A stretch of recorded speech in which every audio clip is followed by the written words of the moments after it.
Q9 న్యూస్కు స్వాగతం.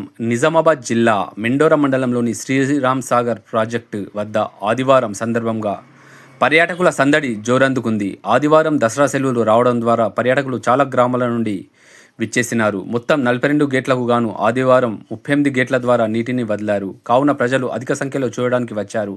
హైదరాబాద్, రంగారెడ్డి జిల్లాల నుండి కూడా డ్యాం చూడడానికి పర్యాటకులు వచ్చి బ్రిడ్జి పైన, కట్టపైన నిలబడి ఫోటోలు, సెల్ఫీలు తీసుకుంటూ ఆనందాన్ని వ్యక్తం చేశారు.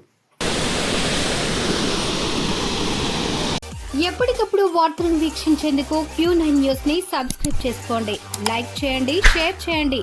విలువైన సమాచారాన్ని ముందుగా మీరే తెలుసుకునేందుకు బెల్ బటన్ ని క్లిక్ చేయండి.